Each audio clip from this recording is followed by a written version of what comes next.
ನಮಸ್ಕಾರ ಸ್ನೇಹಿತರೆ, ನಾನು ನಿಮ್ಮ ಶಶಿ ಬೆಳ್ಳಾಯರು. ಫುಡ್ ಟ್ರಾವೆಲ್ ವಿತ್ ಶಶಿ ಕಾರ್ಯಕ್ರಮಕ್ಕೆ ನಿಮಗೆಲ್ಲರಿಗೂ ಸ್ವಾಗತ. ನಾನಿವತ್ತು ನಿಮಗೆ ಪಾಲಕ್ ಎಗ್ ಮಸಾಲ ಹೇಗೆ ಮಾಡೋದು ಅಂತ ಹೇಳ್ಕೊಡ್ತೀನಿ. ಬನ್ನಿ ನೋಡ್ಕೊಂಡು ಬರೋಣ. ಪಾಲಕ್ ಸೊಪ್ಪಿನಲ್ಲಿ ಹೆಚ್ಚಿನ ಪೌಷ್ಟಿಕಾಂಶಗಳಿವೆ. ಇದು ರೋಗ ನಿರೋಧಕ ಶಕ್ತಿಯನ್ನು ನಮ್ಮಲ್ಲಿ ಜಾಸ್ತಿ ಮಾಡುತ್ತೆ. ಹಾಗೆ ತೂಕ ನಷ್ಟ ಮಾಡೋಕ್ಕೂ ಕೂಡ ಇದು ಸಹಕಾರಿ. ಮಕ್ಕಳು ಪಾಲಕ್ ತಿಂದಿದ್ರೆ ಈ ರೀತಿ ಮಾಡಿ ಮಕ್ಕಳಿಗೆ ನೀವು ತಿನ್ನಿಸ್ಬೋದು. ನಾನಿಲ್ಲಿ 2 ಕಟ್ಟು ಪಾಲಕ್ ಸೊಪ್ಪು ಮತ್ತು 10 ಮೊಟ್ಟೆಯನ್ನು ತೆಗೆದುಕೊಂಡಿದ್ದೀನಿ. ಮೊದಲಿಗೆ ಗ್ಯಾಸ್ನಲ್ಲಿ ಒಂದು ಪಾತ್ರೆಯಲ್ಲಿ ನೀರನ್ನಿಟ್ಟು ಅದು ಸ್ವಲ್ಪ ಕುದಿಯುತ್ತಾ ಬರುವಾಗ ಈ ಪಾಲಕ್ ಸೊಪ್ಪನ್ನು ಬಿಡಿಸ್ಕೊಂಡು ಚೆನ್ನಾಗಿ ಬಾಡಿಸ್ಕೊಳ್ಳಿ. ಇದು ಜಾಸ್ತಿ ಬೇಯಬೇಕಾಗಿಲ್ಲ. ಆ ನಂತರ ಅದಕ್ಕೆ 1 ಚಮಚ ಸಕ್ಕರೆ ಮತ್ತು 1 ಚಮಚ ಉಪ್ಪನ್ನು ಹಾಕಿ. ಪಾಲಕ್ ಸೊಪ್ಪಿಗೆ ಸಕ್ಕರೆಯನ್ನು ಹಾಕೋದ್ರಿಂದ ಇದರ ಕಲರ್ ಹಾಗೆ ಹಸಿರಾಗಿ ಇರುತ್ತೆ.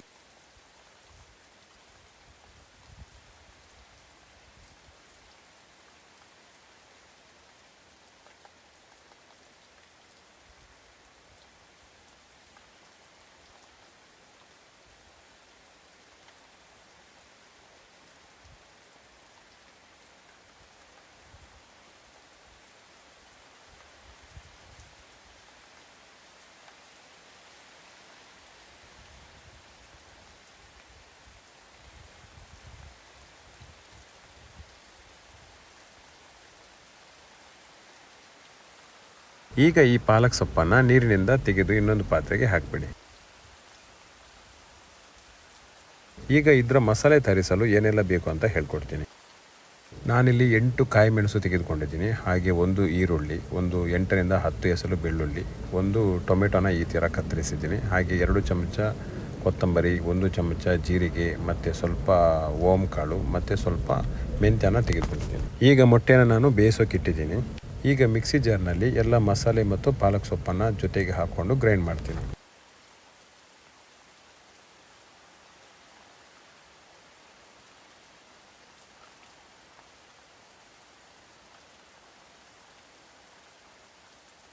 ನೋಡಿ, ಈಗ ಮಸಾಲೆ ರೆಡಿ ಆಯಿತು. ನೋಡಿ, ಅದರ ಪೇಸ್ಟ್ ಈ ಥರ ಬರುತ್ತೆ. ಈಗ ಪಾತ್ರೆಯಲ್ಲಿ 5ರಿಂದ 6 ಚಮಚ ಶುದ್ಧ ಕೊಬ್ಬರಿ ಎಣ್ಣೆ ತೆಗೆದುಕೊಂಡಿದ್ದೀನಿ. ಹಾಗೆ ಸ್ವಲ್ಪ ಜೀರಿಗೆ ಮತ್ತು ಸ್ವಲ್ಪ ಓಂ ಕಾಳನ್ನು ತೆಗೆದುಕೊಂಡಿದ್ದೀನಿ.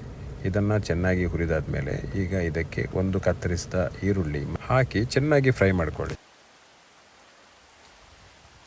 ಈಗ ಇದಕ್ಕೆ ಮಸಾಲೆನ ಸೇರಿಸಿ ಅದರ ಹಸಿ ವಾಸನೆ ಹೋಗೋ ತನಕ ಚೆನ್ನಾಗಿ ಮಿಕ್ಸ್ ಮಾಡ್ಕೊಳ್ಳಿ.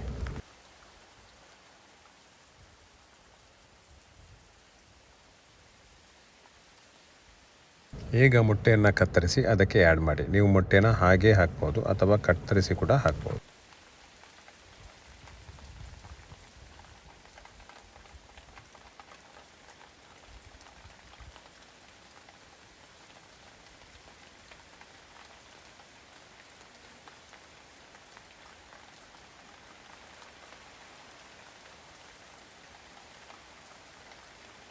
ಅತ್ಯಂತ ಟೇಸ್ಟಿಯಾದಂತಹ, ಅತ್ಯಂತ ಹೆಲ್ದಿಯಾಗಿರುವಂತಹ ಪಾಲಕ್ ಎಗ್ ಮಸಾಲ ರೆಡಿಯಾಗಿದೆ. ನೀವು ಇದನ್ನು ಅನ್ನ, ಚಪಾತಿ, ರೊಟ್ಟಿ ಯಾವುದ್ರ ಜೊತೆ ಬೇಕಿದ್ರೂ ಸೇವಿಸ್ಬೋದು.